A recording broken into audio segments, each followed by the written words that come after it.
Nous sommes là aujourd'hui pour une sensibilisation concernant le paludisme. Comme l'État a remarqué, durant la saison pluvieuse, les enfants tombent beaucoup malades. C'est par cette séance de sensibilisation que s'est matérialisé le lancement de la 3e campagne de chimio-prévention du paludisme saisonnier dans le district sanitaire de Sinématiali. Une campagne de sensibilisation et de prévention contre une maladie qui continue de faire des ravages en saison de pluie, notamment chez les enfants de moins de 5 ans. Cette 3e édition intervient après les résultats satisfaisants des 2 précédentes campagnes dans les districts sanitaires de Dabakala et de Dikodougou.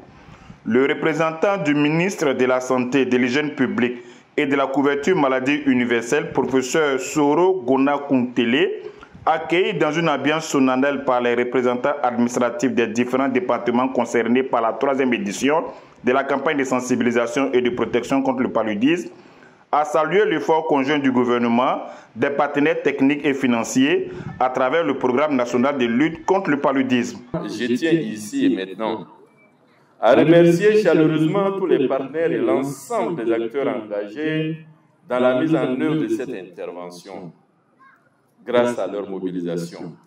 La première campagne a été un succès.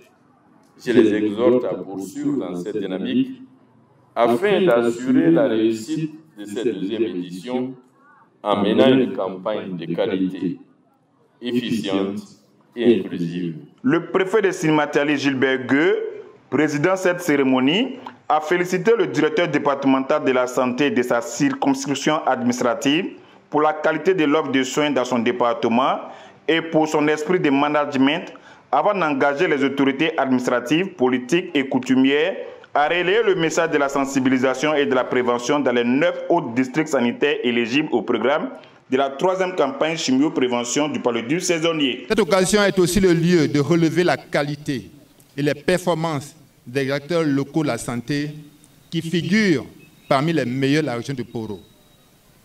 Toutes choses, mesdames et messieurs, qui m'inclinent à remercier devant vous tous ici réunis en cette solennelle occasion le directeur du district sanitaire de Sinématiali, Dr Lamar Karamoko, et l'ensemble de ses collaborateurs. Me tournant à présent vers vous, autorités administratives, politiques et coutumières, religieuses et autres leaders communautaires, je voudrais vous engager à relayer, chacun dans sa sphère de compétences, la sensibilisation auprès des siens. Ce lancement, qui a aussi consisté à administrer des comprimés de la première dose à des enfants éligibles repérés dans des foyers, s'est par moments heurté au refus de certains enfants pour lesquels des consignes ont été données. C'est une prise qu'on doit reprendre. Voilà, donc on va attendre 10 à 15 minutes, l'enfant va se reposer et on va reprendre la dose. C'est une dose qui n'est pas partie. Voilà, donc si l'enfant rejette automatiquement, vous reprenez comme ça le médicament. Des mères dont les enfants ont reçu leur première dose de comprimés ont félicité ce programme de lutte contre le paludisme, non sans encourager les autres mères à présenter leurs enfants aux agents mobilisateurs. Dieu merci, ils ont venu donner comprimés à les enfants à cause des paludisme. Dans ces temps-ci, même les moustiques là, sont trop, même si nous ici. Merci beaucoup. Les mamans, vacciner les enfants, donner les médicaments à les enfants. Cette campagne de sensibilisation et de protection contre le paludisme saisonnier se déroulera en 4 cycles mensuels. Ce qui signifie que ce mois, les enfants éligibles vont recevoir les comprimés, 1 par jour sur 3 jours, et dans 28 jours, ils recevront encore 3 comprimés sur les 3 jours, ainsi de suite, jusqu'à couvrir les 4 mois que durera la saison des pluies.